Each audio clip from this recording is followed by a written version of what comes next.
Tamizha Tamizha YouTube channel நேயர்கள் அனைவருக்கும் வணக்கம். இன்னைக்கு நம்மளோட தமிழா பாண்டியன் சார் தான் இருக்காரு. அவர்கிட்ட நிறைய விஷயங்கள் கேட்டு தெரிஞ்சுக்கலாம். நிகழ்ச்சிக்கு போகலாம். சார் வணக்கம். சார் வணக்கம் சார்.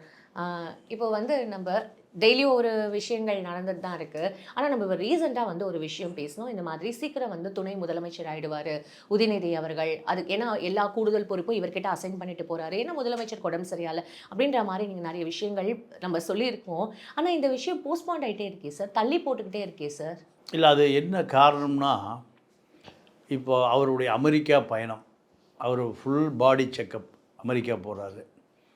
அதே போல் அவருக்கு ஒரு கட்டாய ஓய்வும் தேவைப்படுது. அது ஒரு காரணம். அமெரிக்காவில் நவீன மருத்துவ தொழில்நுட்பம் நிறைய இருக்குது. அப்போ அதை தொடர்ச்சியாக கடைபிடிக்க வேண்டியது இருக்குது. 3 விஷயம்.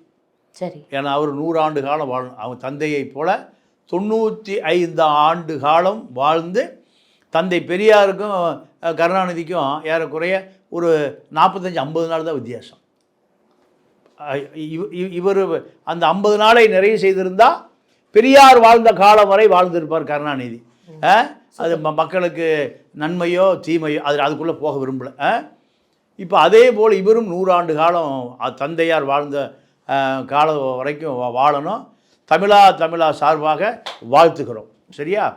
உண்மை. இப்போ இதில் என்ன விஷயம்னா, இப்போ தமிழ்நாடு அரசை பொறுத்தவரை நீங்கள் நிதி ஆயோக் அதற்கு இவர் போகவே இல்லை. ஆமாம், தொடர்ந்து 1 வருஷம்னா பரவாயில்ல சார், தொடர்ந்து புறக்கணிச்சுக்கிட்டே. என்ன காரணம்னா, அதுக்கு மம்தா பானர்ஜி பதில் சொல்லியிருக்காங்க. பார்த்தீங்களா? நான் பேசும்போது என்ன மைக் ஆஃப் பண்ணிட்டாங்கங்கிறாங்க. மைக் ஆஃப் பண்ணுறீங்கன்னு கேட்குறாங்க. இப்போ அவங்க பெண் சிங்கம், எப்படி லேடி லைன், அந்த லைனை கட் பண்ணிட்டானுங்க லைனுக்கு. அப்போ இவர் போனால் இன்னும் சிக்கல் வரும். பாண்டிச்சேரி முதலமைச்சரும் போகல சார். பாண்டிச்சேரி முதலமைச்சர் போகாதான் சார் இன்னுமே ரொம்ப.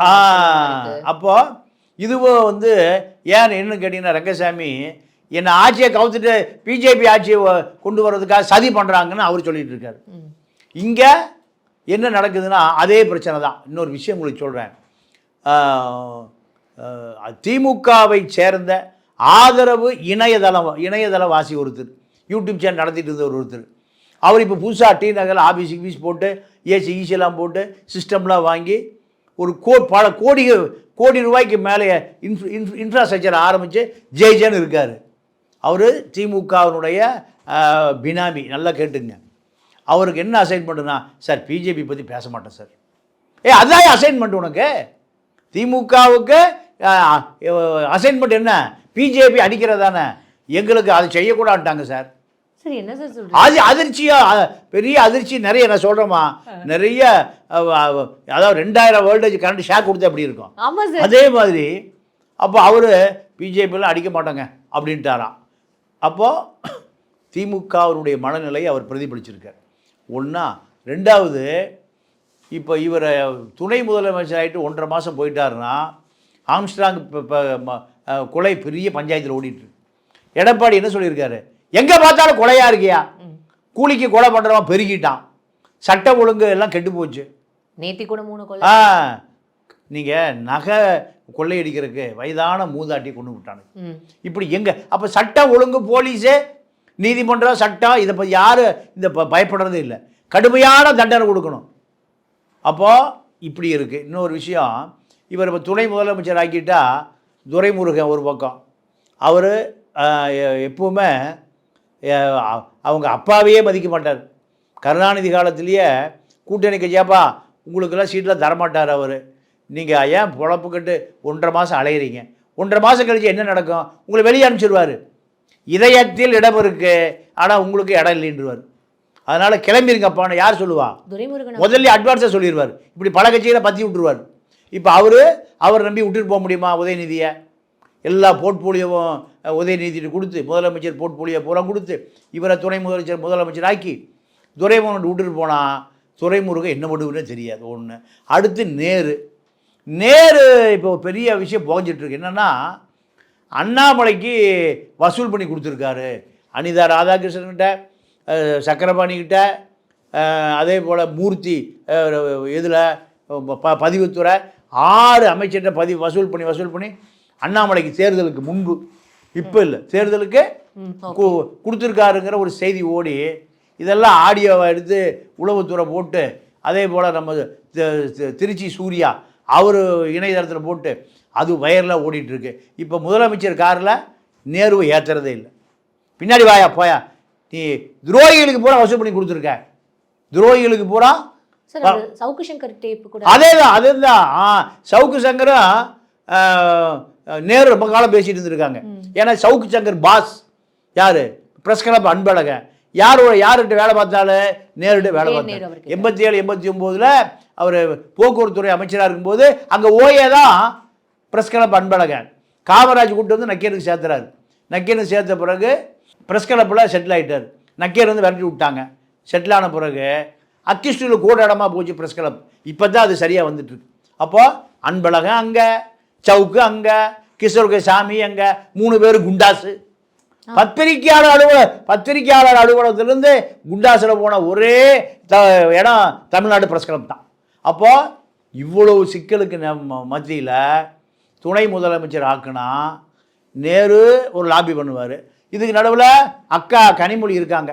அவங்க எங்கள் அப்பா கட்சி. யார் கட்சி? எங்கள் அப்பா கட்சி.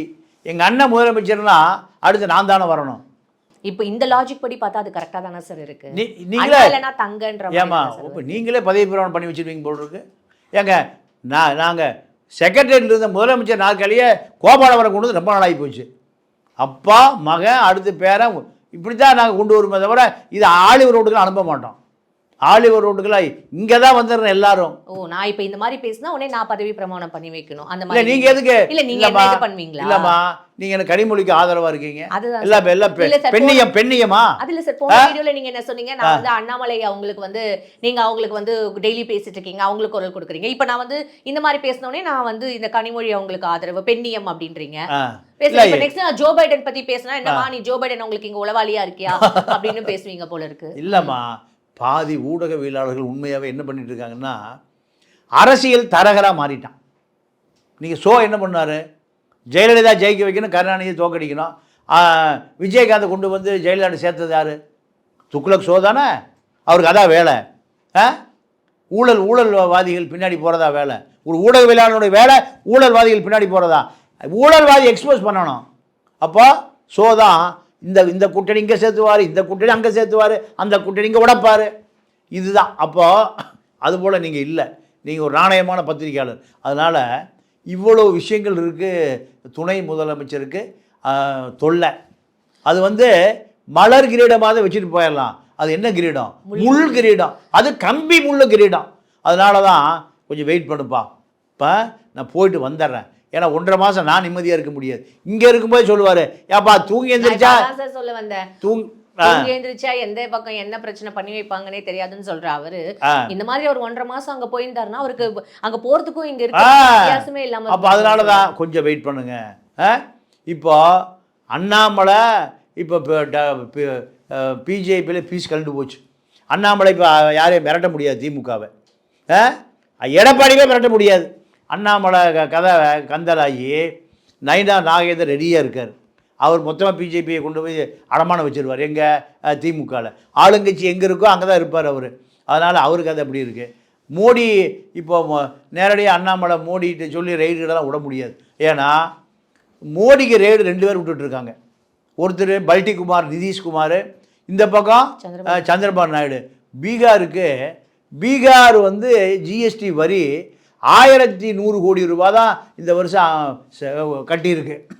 இதுக்கு தமிழ்நாடு 12,000 கோடி கட்டியிருக்கு ஜிஎஸ்டிமா.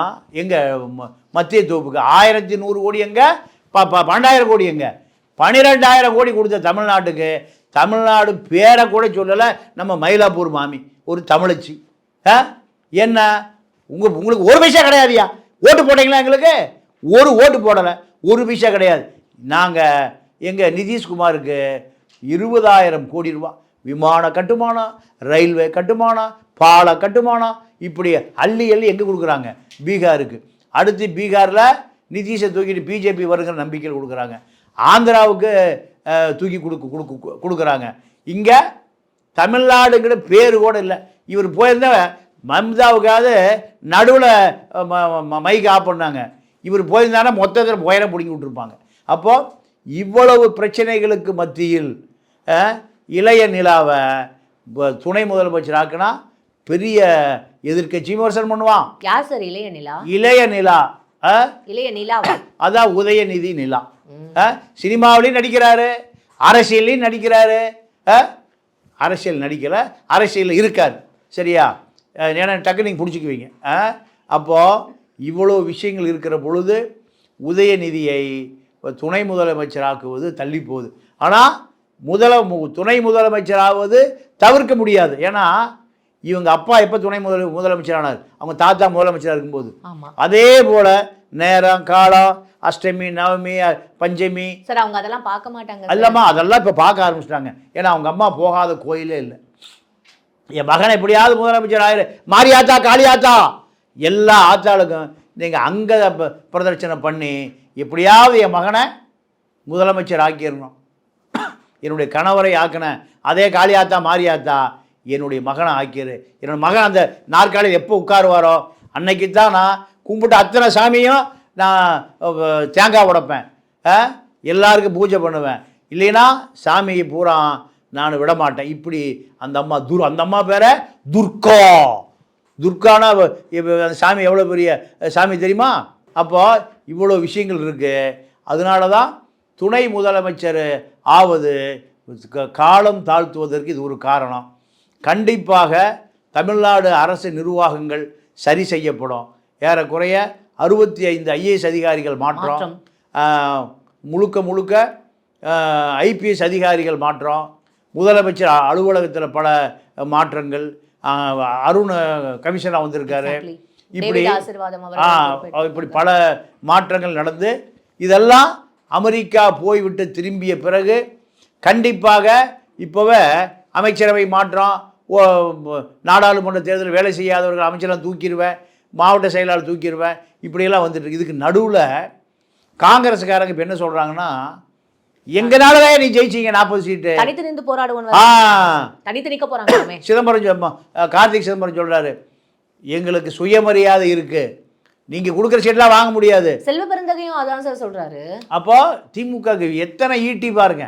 நாங்கள் தனியாக நிற்போம், இல்லைன்னா அமைச்சரவையில் எங்களுக்கு பங்கு கொடு, ஆட்சியில் பங்கு கொடு, அதிகாரத்தில் பங்கு கொடு, இப்படி ஒரு டிமாண்டு. அப்போ முதலமைச்சர் ஸ்டாலின் பல துன்பம் துயரத்தில் உட சிறுத்தை சொல்லுது, அவங்க சொல்லுது சரிதாங்க, எத்தனை நாளைக்கு நீங்கள் உங்களுக்கு பின்னாடி நாங்கள் இருப்போம், ஒரு சீட்டு கேட்டா முழிச்சிருக்காங்களா சார்? கரெக்டு. நீண்ட கும்பகர்ண தூக்கத்திலேருந்து முழிச்சு, ஏங்க ஒரு சீட்டு கேட்டால் பொது தொகையில் தரமாட்டேன்றீங்க, உங்கள் கூட தான் கூட்டணி வச்சேன், எனக்கு எடப்பாடி 3 சீட்டு தரனார், 5 சீட்டு வேணாலும் வாங்க முடியும். இப்போ என்னங்கிறாரு, அங்கேருந்து கூட்டத்தை உடச்சிட்டு வாங்க, உங்களுக்கு 10 சீட்டு தர்றாங்கிறாரு.